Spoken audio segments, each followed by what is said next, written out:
The Tennis Gambling Podcast on the Sports Gambling Podcast Network is brought to you by Nordic Fantasy. Go into 325 times your entry with their pick 8. It's on the promo code SGPN to come your special pick and first time deposit offer up to $2 in bonus cash on Nordic Fantasy promo code SGPN.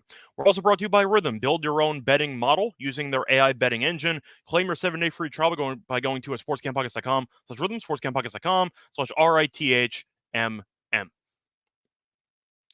And welcome, everybody, to the Tennis Gambling Podcast, everybody. I'm your host, always, Scott Reichel, once again going solo for this pod. Should be a fun episode because it is time to preview the women's final in Wimbledon for Saturday. So we're going to preview that matchup between Krejcikova and Paolini. Before we continue that, though, do want to remind you once again to like and subscribe on YouTube. Also, a reminder, don't forget to review the podcast on Spotify or Apple.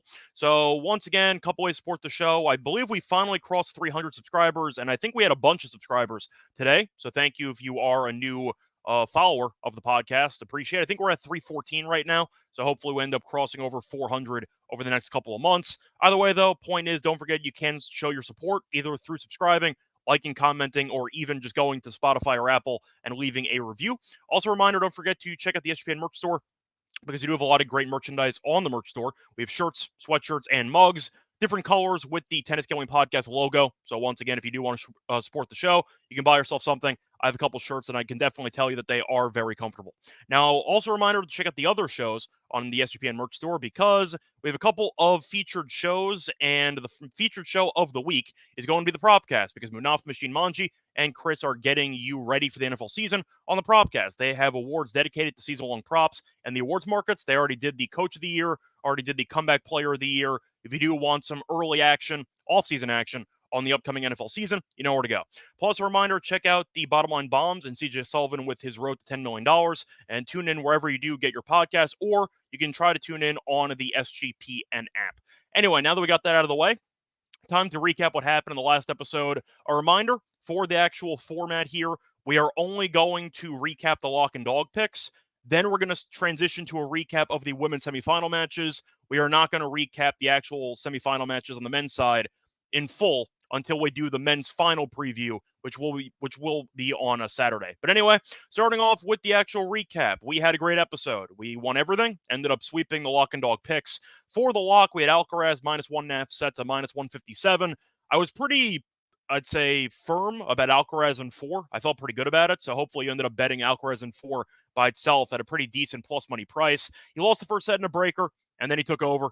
Kind of the story of the entire tournament, but Alcaraz looked comfortable after the first set, and he was able to get the job done in 4. So thank you to Alcaraz for cashing the lock. For the dog, we had Djokovic in straight sets at plus 107. Wasn't easy. Thought it'd be competitive, but I did like the value at plus money, and it got there. We had to survive a breaker. Thought we might end up having a tie break, but Joker got there, and he eventually got it done. Made an adventure at the end. He had a couple of match points returning-wise. Then he ended up having to face a break point when serving it out, but he ended up fighting it off as he won in straight sets. So a nice sweep for us. Hopefully that carries over into the women's final. But before we get into any of the actual preview of that match, I do want to recap the women's semifinal matches that happened on Thursday. So starting off with the two matches, they were very competitive and very fun. Now, Paolini got the job done against Vekic. We did like Paolini on the games in that match. That didn't get there, as she won, but did not cover. Vekic came out firing, and I was not expecting that. I thought Vekic would struggle with her nerves, being the biggest match of her career. But she came out firing, and Paolini was on the ropes. But then Paolini ended up bouncing back as she won the second set 6-4, and then ended up winning the third set in a very competitive super breaker, which he ended up winning 10-8.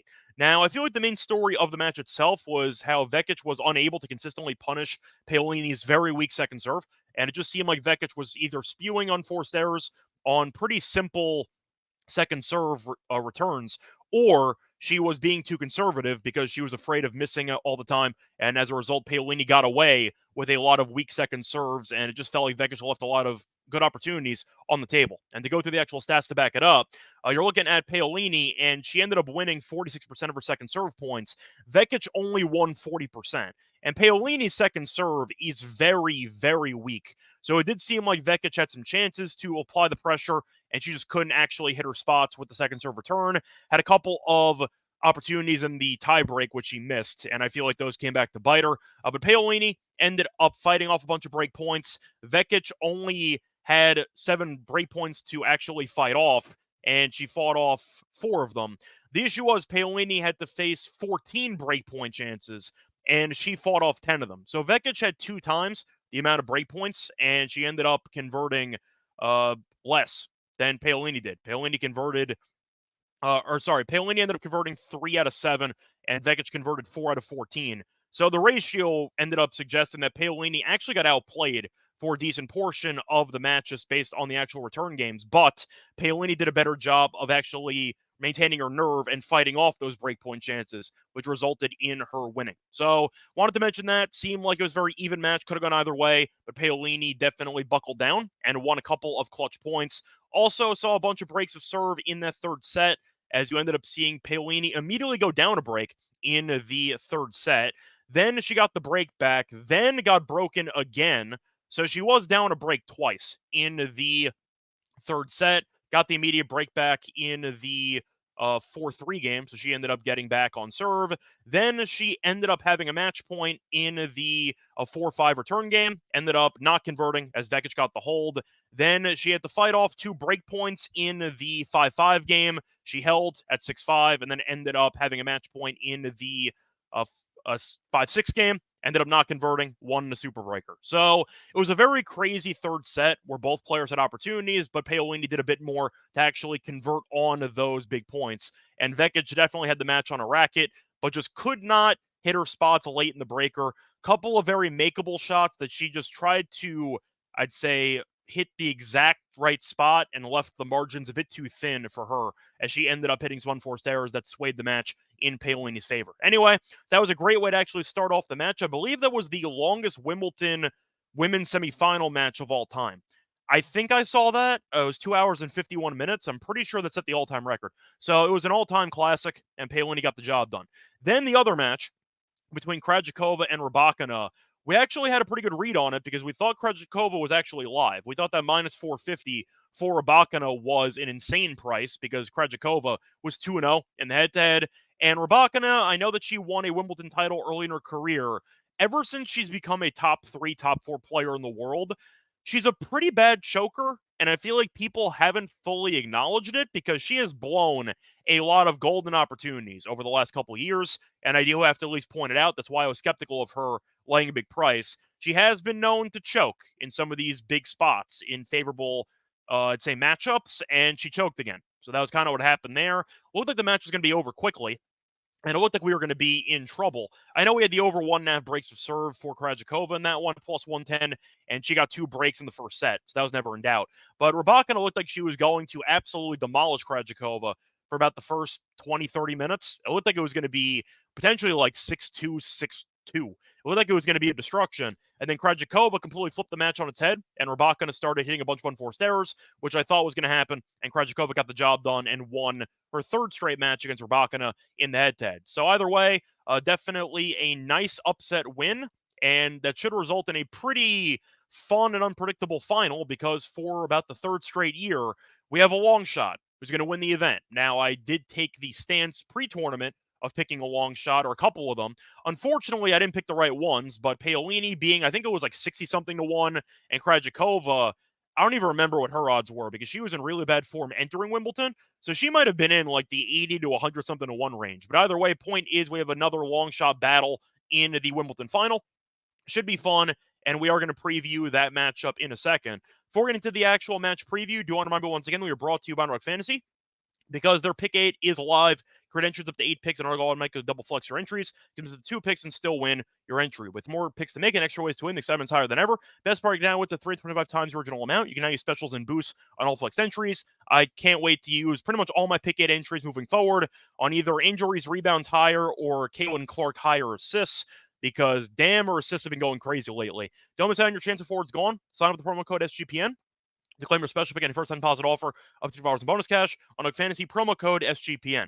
We're also brought to you by Circus Survivor and Circa Million. Circus Sports is back with Circa Survivor and Circa Millions, giving away $16 million in guaranteed prizes. And of course, Circa contests have no rake. Circa Millions pick 5 involved teams, ATS each week, and compete for $6 million or survive the double gauntlet to claim the $10 million prize. Sign up in person at Circa Sports between now and September 7th and use a proxy to play from anywhere. We even have a deal with footballcontestproxy.com to save you $50 with promo code SGP. Don't have a trip booked yet for Las Vegas for football. Ultimate Contest Weekend's a great time to go.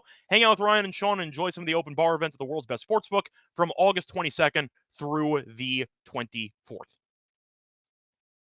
Welcome back, everyone, to the Tennis Gambling Podcast. Just finished recapping the women's semifinal matches from a couple days ago. Now it's time to get into the actual preview of the final between Krejcikova and Paolini. Should be a fun one. The odds are very close. You might be surprised by who's favored, actually, in this matchup. I think most people at first glance would have assumed that Paolini was favored because Paolini is a ranked player, made the French Open final, thought that she would end up being the favorite. She's not. Krejcikova is actually a minus 135 favorite. Paolini's around plus 115. For the actual spread, you have minus 1.5 for Krejcikova, and you have plus 1.5 for Paolini. The over-under in games is between 21.5 and 22.5. For the set wagering, you have the straight sets win for Krejcikova at plus 185. Straight set win for Paolini's plus 275. The over 2.5 sets is around plus 135. Give or take. To go through the head-to-head matchup, there's one of them. It was a long time ago, though, so I'm not sure if we could actually use it for any type of, I'd say, takeaways for the sake of this matchup. But they faced off in, I think it was 2018. It was in the Australian Open, and Krejcikova won and only dropped 3 games. Won 6-2, 6-1. Does that matter? Absolutely not. That was 6 years ago on hard court. That means nothing. So toss it out. The point is, though, Krejcikova is favored, which might surprise some people. But the more that I thought about it, the more I actually agree with it. Now, Paolini initially was going to be my pick, and I think that with her being ranked number 7 in the world and Krejcikova being ranked 32nd, I thought Paolini would just have a bit too much talent and a bit too much overall variety for Krejcikova to handle. But then I watched Krejcikova against Rybakina, and yes, I do think Paolini will do a better job than Rybakina of limiting the unforced errors. I do think Krejcikova will be able to pressure her service games constantly, and I do think that Krejcikova has looked really sharp so far in the event. Now, Paolini has only dropped 2 sets in the entire event, but I have to at least mention her path so far. Beat Torres in the first round, beat Menin, so 2 relatively easy opponents. Beat Andreescu, which is, I think, a better win on paper than by actual eye test, because I have not been a big fan of Andreescu for the last couple of years. Ever since she bursted onto the scene with a couple of deep Grand Slam runs years ago, she really hasn't done anything, and I feel you can make the argument that that win against Andreescu is still solid, but maybe a bit overrated in the grand scheme of things. Beat Keys, was pretty fortunate to win that one, though, as Keys was up 5-1 in the third set and then choked it away, then got injured. So Paolini probably should have lost there, but still counts as a win nonetheless. Killed Navarro. That's a great win, 6-2, 6-1. Was pretty fortunate that Goff ended up losing, because I think Goff would have beaten Paolini. But point is not Paolini's problem. She beat who was in front of her and won comfortably. And then faced off against Vekic, who had a dream run and almost lost the match. Arguably should have, being down a break twice in the final set, and ended up winning 10-8 in the breaker. So once again, a solid path for Paolini, but compare those opponents to who Krejcikova faced off. Krejcikova so far in the event faced off against Kudermetova, who I know has had a bad year, but still been pretty much a top 20 player for the last couple of years at this point. And Kudermetova's ranking, quickly want to see what her ranking is. She's ranked 38 right now. I think she was in the top 20 for a bit, but she had a really bad year. Still a win nonetheless against a pretty, I'd say, tricky player at times on grass, so I'm not going to fully dismiss that one. But to go down the rest of the line, definitely picks up in the last couple of rounds. She was able to beat Rybakina, who was the tournament favorite entering the semis, and she was able to beat Ostapenko, who was a very solid grass player as well. So I just feel like Krejcikova was more battle-tested. If I actually was going to keep reading off the rest of the path, by the way, I kind of got sidetracked there by just skipping ahead to the last 2 matches. Krejcikova, as I said before, beat Kudermetova, then beat Velinets, who's actually been pretty competitive recently. I got fortunate with a pretty favorable draw in the third round, and she ended up retiring. Then faced off against Collins. Collins had been in great form, won in straight sets, beat Ostapenko in straight sets, and then beat Rybakina, who was one of the tournament favorites, a former champion, in 3 sets. So beating Collins, Ostapenko, and Rybakina back to back to back, and only dropping 1 set in the entire process, I understand why Krejcikova was favored in the final. So once I actually kind of dug deeper into the path, I kind of reevaluated my stance on the matchup. Now, I think Paolini is definitely capable of winning. I'm not going to tell you that Krejcikova is going to fully, destroy her here. But I think Paolini, you could argue, is definitely, I don't want to say a step down in competition, but beating Rybakina, Ostapenko, and Collins, you could argue that Paolini might actually be a step down or at least the same level of competition. So I think Krejcikova is actually battle tested. Now, Paolini is kind of in a weird spot because Krejcikova is making a Cinderella run, and Paolini just beat a Cinderella story in Vekic. But I think we'd all agree that Krejcikova has faced off against the better competition throughout the entirety of this event, and Krejcikova's looked very impressive. Now, I think with that being the case, it might be telling that the top 10 player against a person outside the top 30 is a dog. That might seem like a trap line, and I kind of agree with it. I think I'm going to lean to Krejcikova here to get the job done. Initially going in, I was going to lean to Paolini because I like her as a player, and I just think that her game is very well-rounded. I think the serve can give her some problems, and I feel like Vekic left a lot of opportunities on the table, and I think Krejcikova will do a better job of capitalizing on the weak serve that Paolini possesses. Now, Krejcikova does have some serious double faulting issues. I'm not going to ignore it. She can double fault a ton, and I think she double faulted against Rybakina like 7 times. It was something obscene.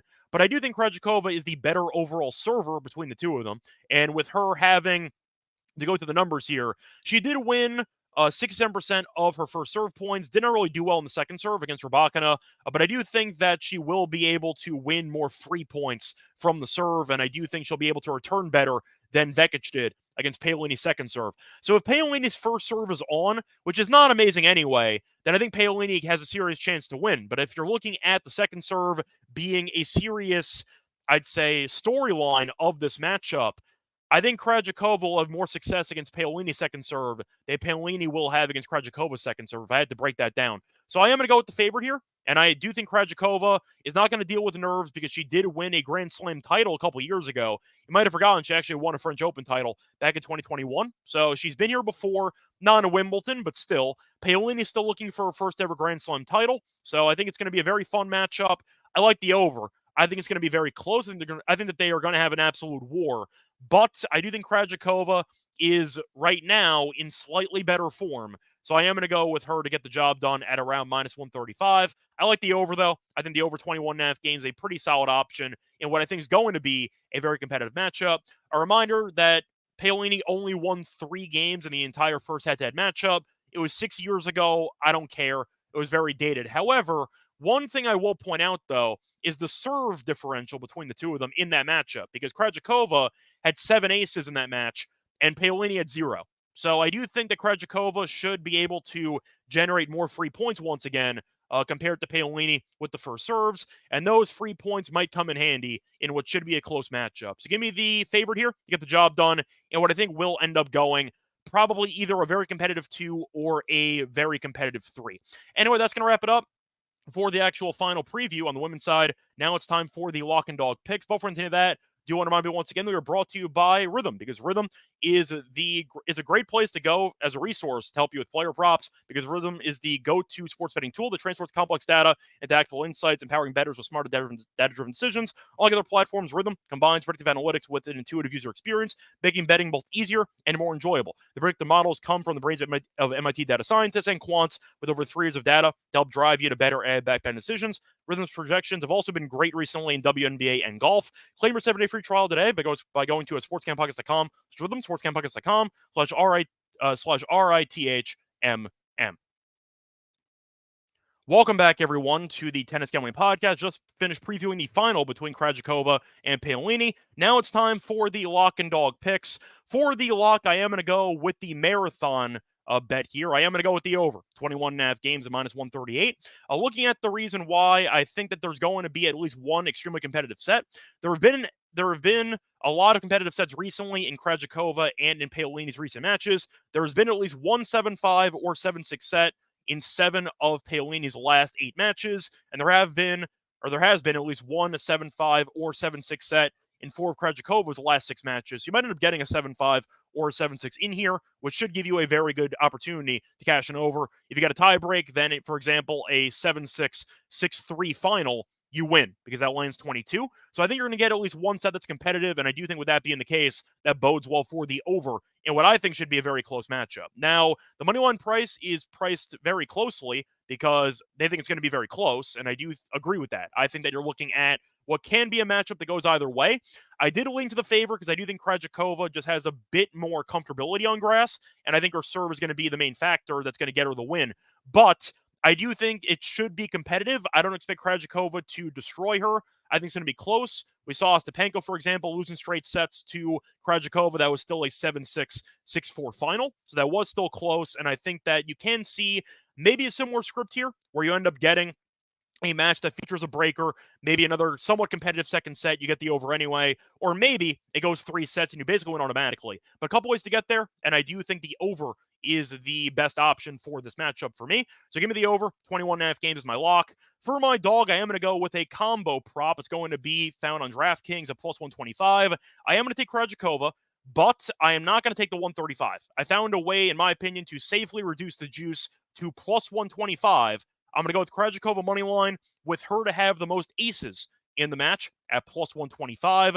I believe that's under match props, I think, on DraftKings, but I do like this play quite a bit. Krejcikova's looked extremely sharp in the event so far. Ended up beating Rybakina and ended up beating Ostapenko and Collins in back-to-back-to-back matches, only dropping 1 set. I do like her form quite a bit, and I think that she's in line to win this matchup. Now, the reason why I am going to throw in the aces here is because Krejcikova did win the ace battle 7-0 in the first head-to-head meeting. It was 6 years ago, but Paolini's ace count is really never that high, as Paolini's had less than 3 aces in 6 of her last 7 matches. The one exception was actually, ironically enough, against Vekic in her last match, where she had, I think it was 5, which was her highest total in a while. Point is, though, Paolini, I'm assuming will end up with 1 or 2 in this one. I think her ace total's over under 1.5. So with that being the case, I do think that Krejcikova should finish with at least 3. She had 7 in the first head-to-head meeting. If she ends up with at least 3, you're probably good. She might end up with 4 or 5. But the point is, I do think she will win the ace